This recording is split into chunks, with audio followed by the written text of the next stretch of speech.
Hi guys, welcome to Stock Brains. My name is Ayush and today in this video we will talk about history and construction of charts.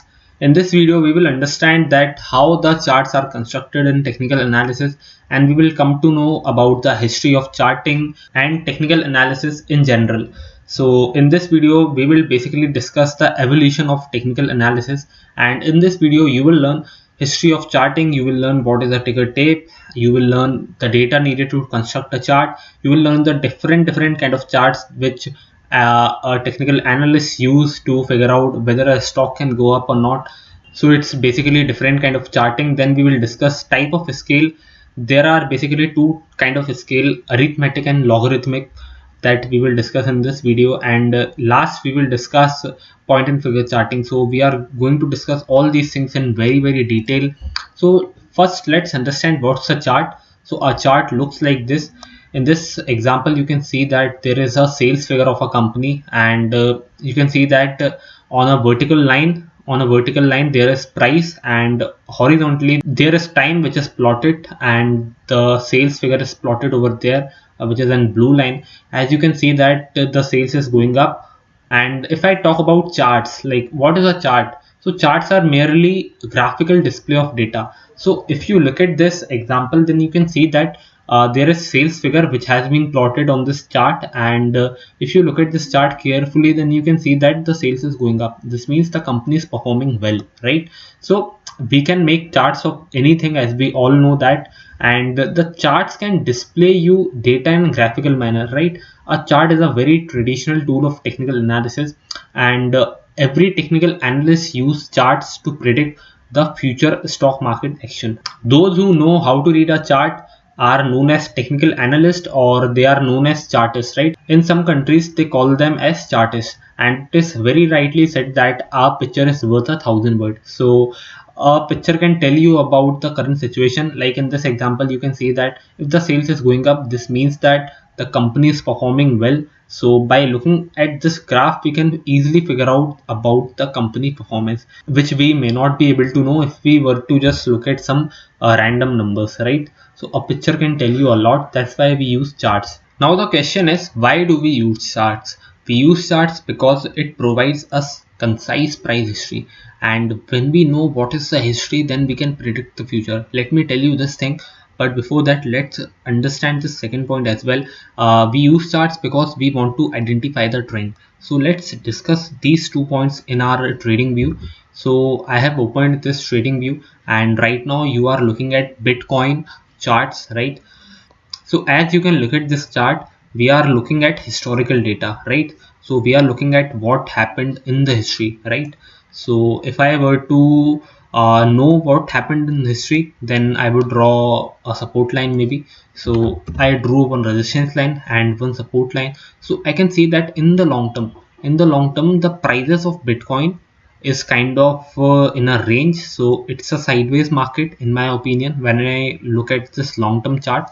Now this is daily chart, right? So this is very much long term, but if I zoom this in, then you can see that the Bitcoin prices are going up. So that's how you can analyze the charts and you can figure out the trend of the market. And whenever you read about this history, this price is history, right? This has happened. So whenever you use history, you can predict what may happen in the future. So that's how we use technical analysis. Now we use charts because it is useful for fundamental analysts to figure out what may happen, and it can serve you as a money management tool. What do I mean by money management tool? Let me tell you. So let me zoom this out, and this is again Bitcoin chart. So let's say if I want to buy Bitcoin, then I would buy at current market price, which is around $58,000, and I would keep a stop loss of around 54,941, and maybe I would take my targets over there. So let me make this green, and let me make this red. So this red line is my stop loss, this green line is my target, and I would buy at this current level. So let me mark this as blue.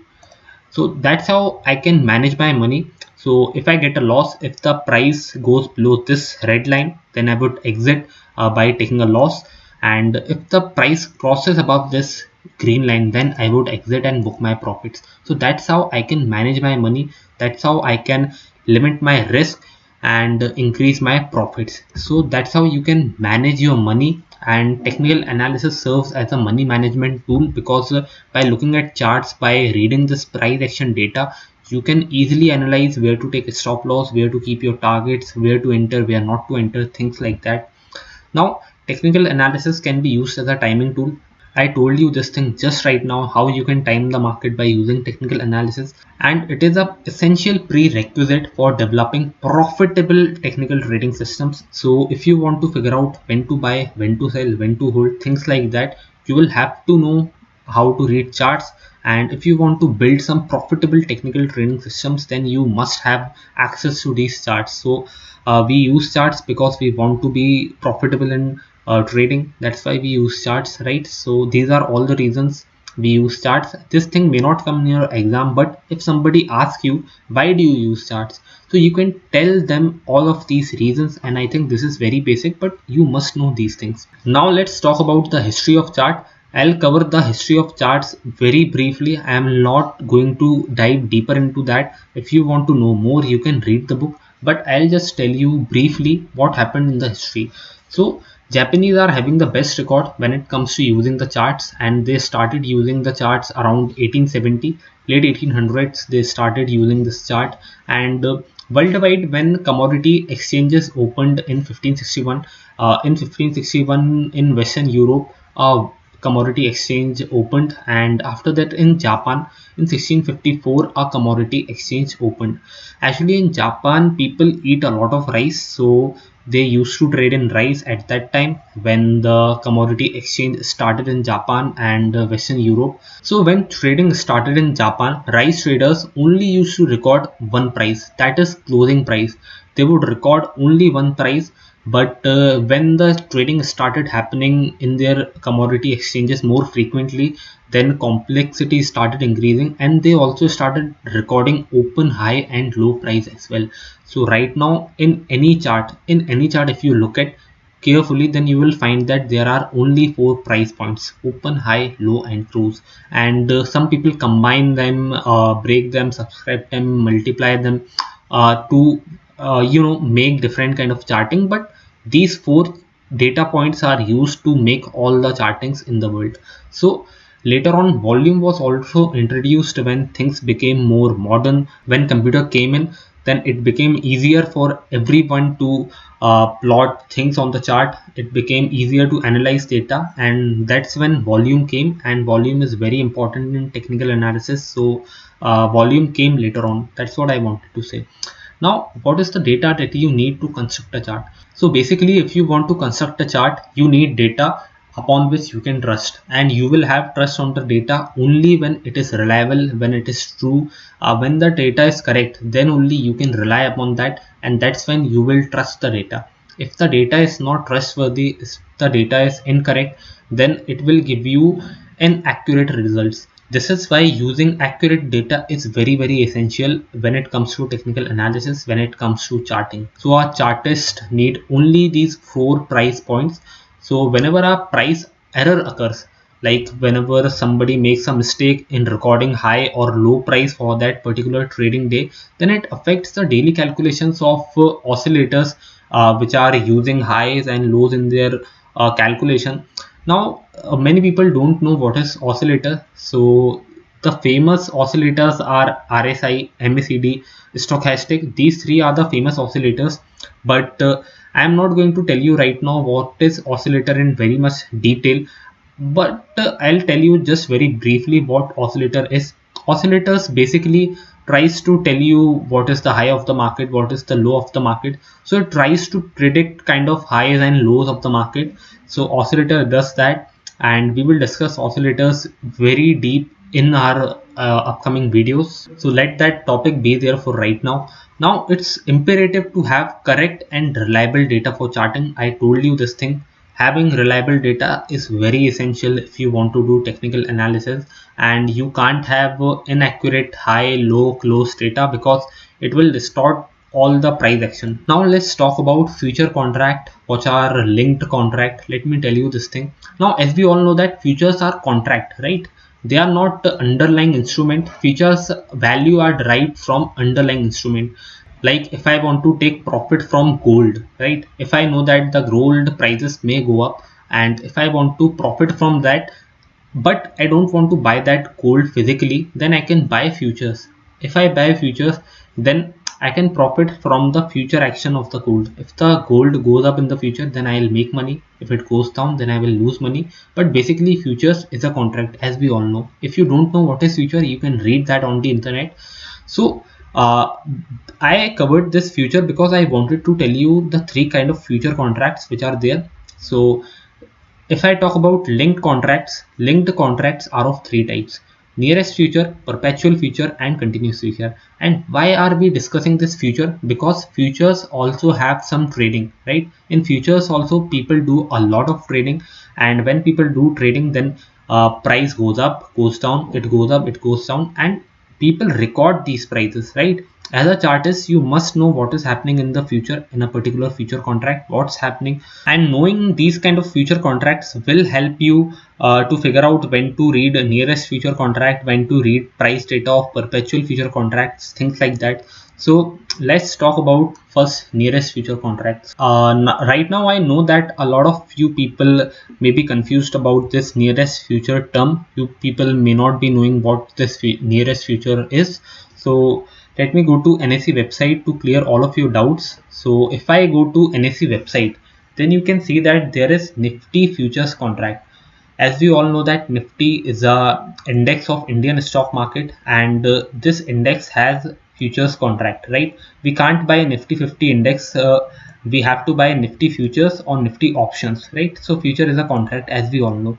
So a contract has expiry date, right? As we all know, a contract has expiry date. You can see that there are three kind of contracts listed over there, and the 25 November 2021 is the nearest one, right?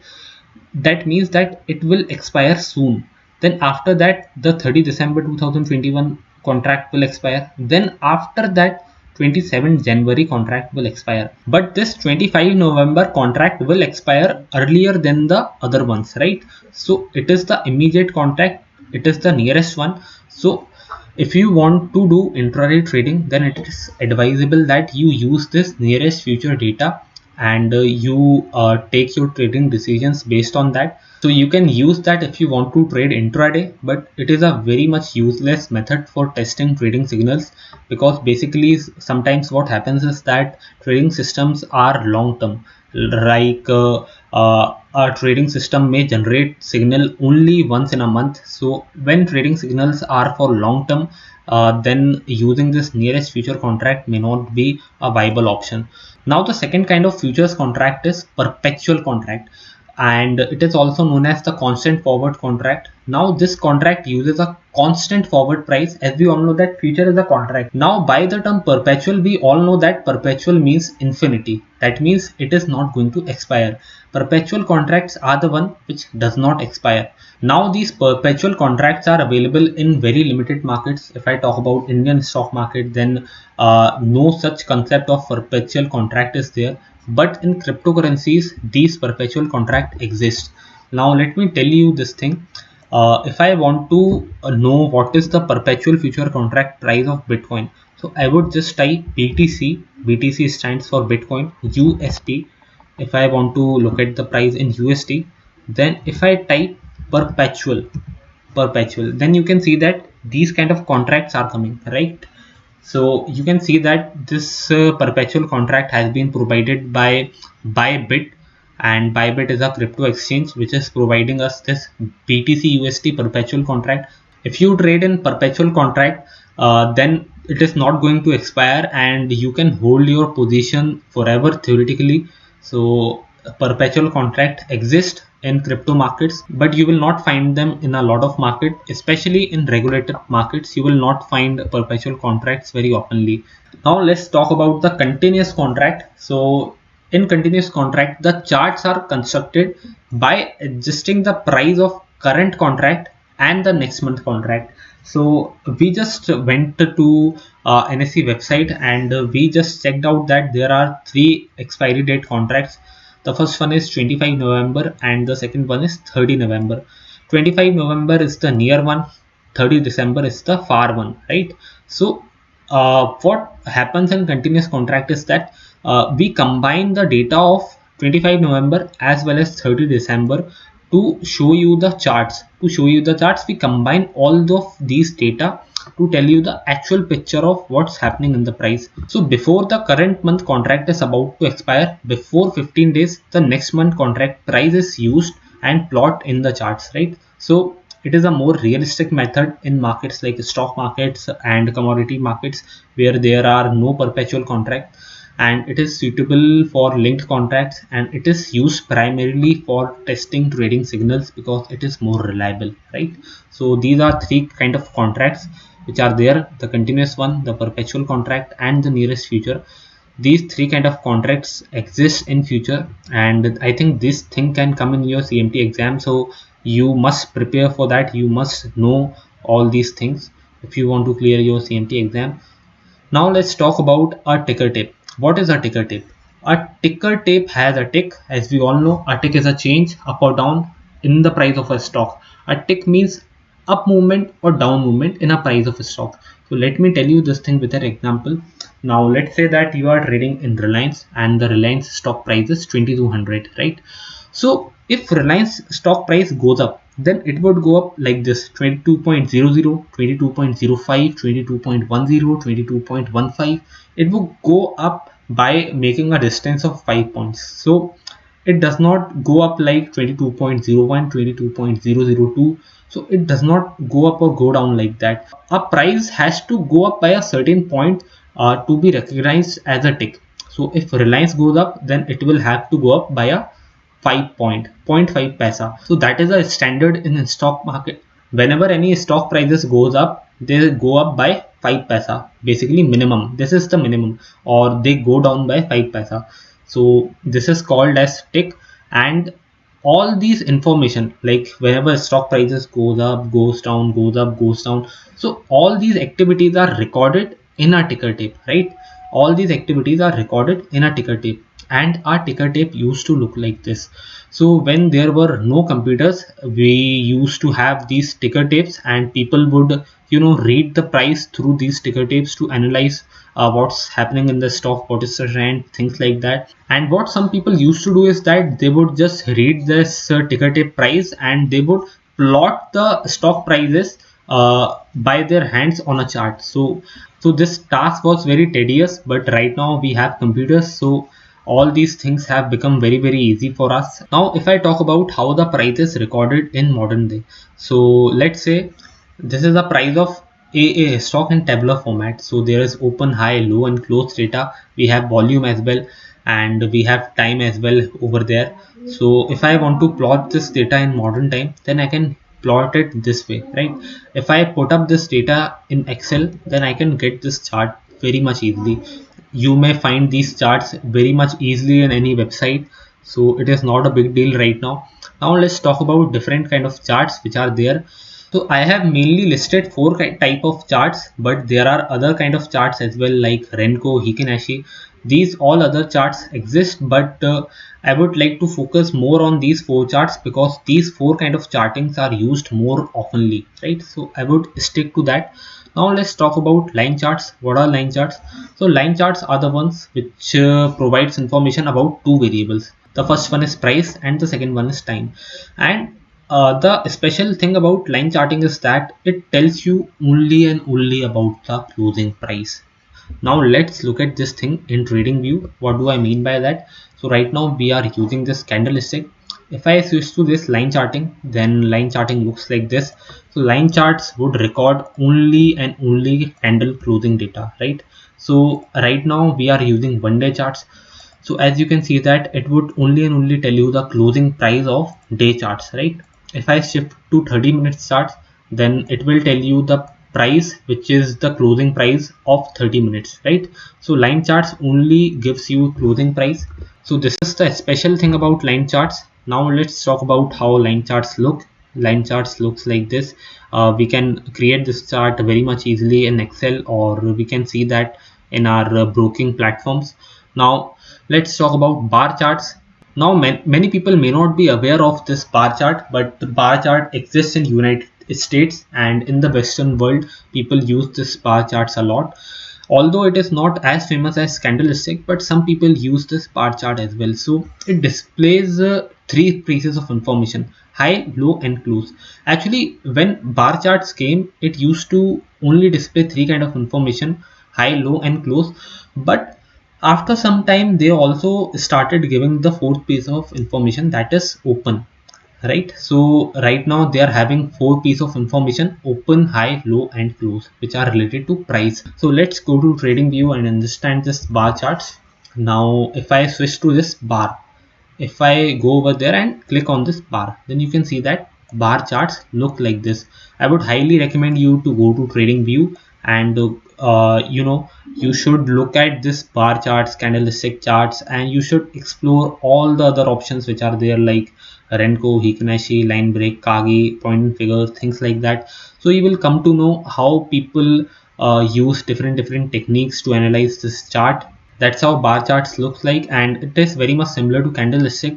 It's just that candlesticks are having more colors and bar charts are just plain, so it's hard to read, right? And there is a difference between candlestick and bar charts, and I just told you one difference, and you will have to tell me the major difference behind why people use candlestick and not bar charts. I'm giving you this homework: why people use bar charts over candlestick charts. What is the difference between bar charts and candlestick charts? If you tell me this in the comment section, then I would give you a shout out, and this is your homework. You will have to learn in the internet what is the difference between candlestick and bar charts, right? This is your homework and you will have to tell me the answer in the comment section. Now bar charts looks like this vertical line tells you about the days high and days lows, and this horizontal line which is there on the left side tells you about the opening price, and the horizontal line which is there on the right side tells you about the closing price. So that's how you interpret a bar. Now let's talk about candlestick charts, which is the most popular and useful form of charts. So candlestick charts were originated in Japan, as we all know that, and a very famous rice trader used to trade in rice by using this candlestick. I just want to know from you that who found this candlestick chart. Please tell me this thing in the comment section. It's your homework. Please read about who invented this candlestick chart, and if you tell me the answer in the comment section, then I will give you a shout out. So this method was used early, you can say that in mid 1600s, to trade rice futures in Japanese market.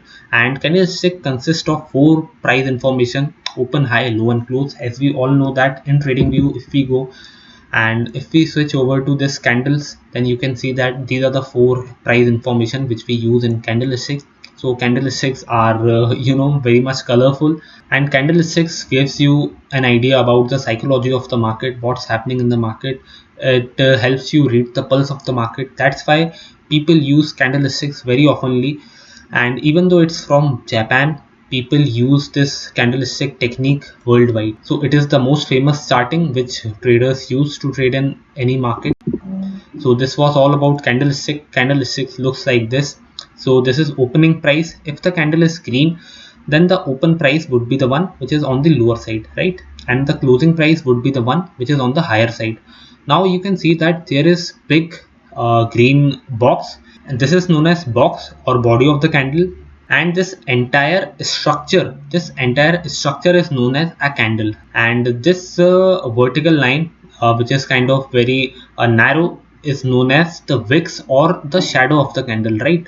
So this line is very narrow, and this is known as shadow or wick of the candle, and it represents high and low data. So if the candle is red, then this kind of price is open, and this low point of the box is known as close, right?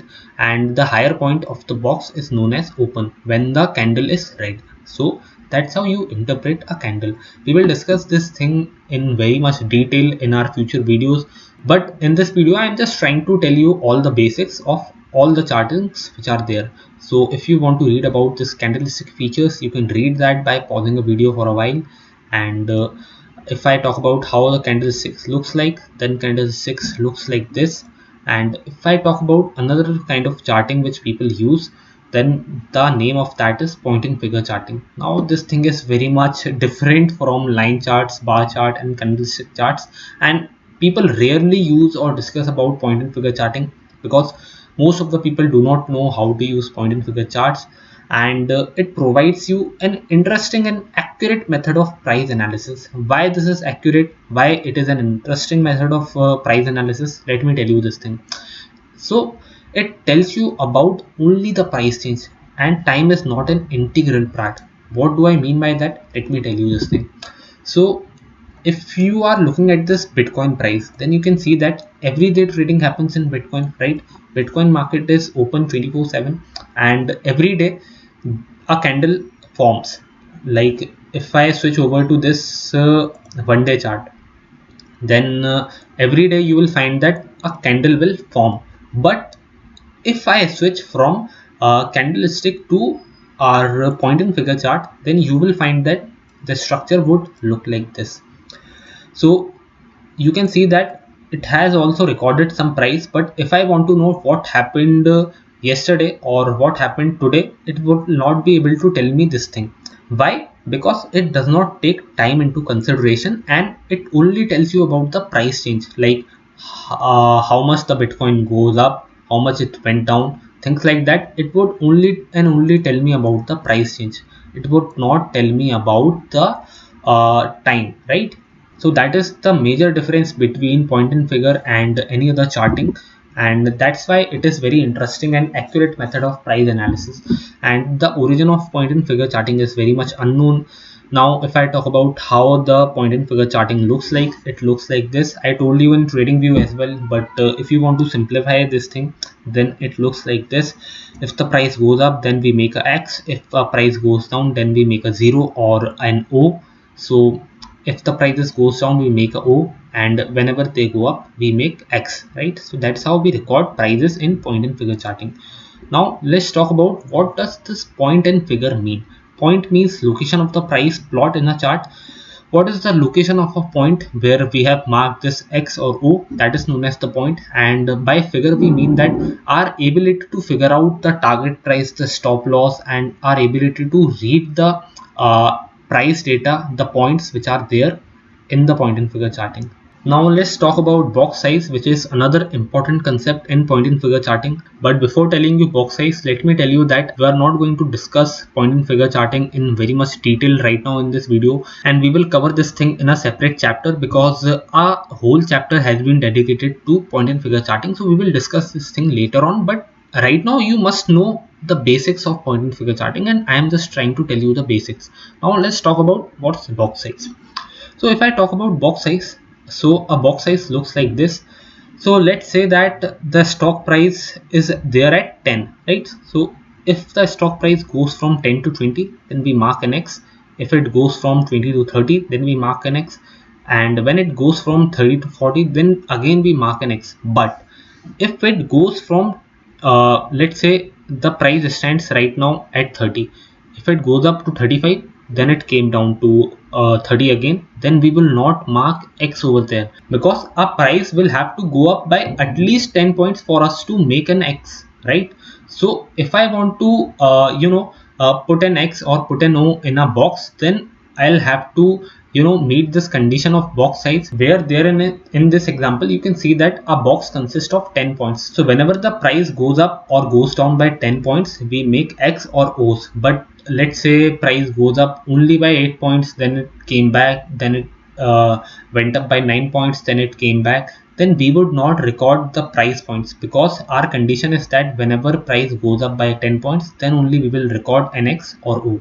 So that's what box size means, the minimum point of price that you require to fill up a box. So that's what box size is.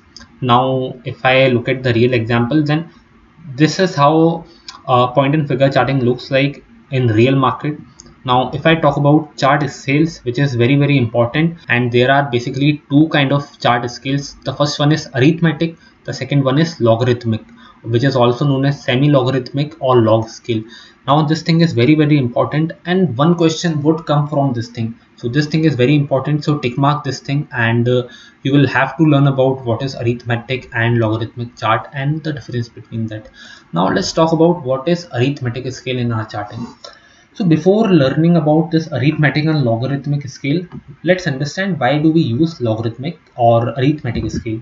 So we are using right now point and figures. So let me go to the candlestick, which is the basic setup we have. Now if I go to this trading view, and now if I go over there on the right hand side and on the blue side, you can see that there are two options, auto and log. If I click to this auto, then you can see that the charts are different, and if I click to this log, then you can see that the charts are different. So if I click at auto again, then charts would become different. So there is a slight difference between log and auto charts, right? So now let me tell you the difference between these two things. Now in arithmetic, what happens is that let's say we are trading in two stocks. The first stock is having a price of $100. The second stock is having a price of $1,000. So let's say that stock A goes up from $100 to $101. So that means there is a $1 change in the first example. And in the second example, where the stock price is $1,000, there also the stock price goes up by $1. The $1,000 stock goes up to $1,001. So in these both two cases, the stock went up by $1, right? But in percentage term, this price difference would have been different, right? In our first example, where the stock went up from 100 to 101, there was a 1% price move, right? But in our second example, where stock went up from 1000 to 1001, there the stock price difference in terms of percentage was not 1%.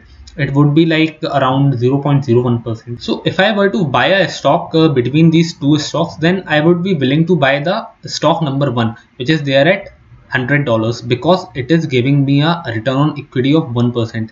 Whereas if I talk about the second stock, if I had bought this stock, then it would have given me a return of around 0.01%, which is very much lesser than the first one, which has given me a return of around 1%, because the first stock went up by only $1, but in percentage term, the difference was higher, right? I hope this concept was clear. Now let's talk about what is the difference between arithmetic and log scale. So let us go to the charts again. If I go to this log, then you can see that the prices are adjusted on a log basis, on a percentage basis. Log will tell you about the percentage change in a price, and whenever I switch to this auto, then auto will tell you about the exact price change. But after switching to log, you will get the percentage change which happened in Bitcoin or in any other stock. I hope this concept is clear to you. If this concept is not clear to you, then rewind the video and watch it again. And after that also, if this concept is not clear, then go to the internet and read about it. I hope that this thing would get clear to you once you use it. So in log scale, we represent the price in terms of percentage, and in log scale, we represent the price in terms of same price intervals. I hope this thing is clear to you. Now, let's talk about when to use arithmetic charts and when to use logarithmic charts. So when you are analyzing intraday price movement or very much short-term price movement, which is less than 1 year, so you can use arithmetic chart, because in that case percentage change does not matter a lot. But whenever you are analyzing long-term price data, which is more than 1 year, then in that case logarithmic charts use is advisable, right? Why? Because in logarithmic charts what happens is that it will tell you about the percentage change which happened in the long term, right? And logarithmic charts will give you a better representation of what happened in price. So I hope this thing is clear to you. Now let's talk about your homework. Now you will have to do two work. First, you will have to identify the name of the person who invented this candlestick charting, and you will have to answer me this question in the comment section. If you tell me the right answer, then I'll give you a shout out. And the second question for you is that you will have to tell me the difference between bar charts and candlestick charts. I'll post the answer in my next video, where I will tell you the solution of these two questions. But I think you must answer these questions to me if you want to increase your technical analysis knowledge, and I give you a challenge. Please tell me about these two answers. And the second one is tough. The second question is tough. And if you answer this question correctly, then I will definitely give you a shout out. So thank you for watching this video. If you have any doubts, then you can comment me below, and if you want to follow us, then you can follow us at Instagram. You can mail us if you have any doubts. You can follow us on YouTube if you want to watch more videos on CMT.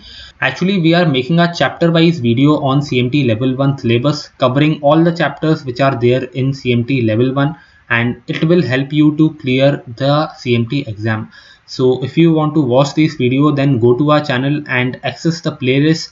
The videos are available in Hindi as well as English language, which would help you to clear your CMT exam. So thank you for watching this video. See you next time.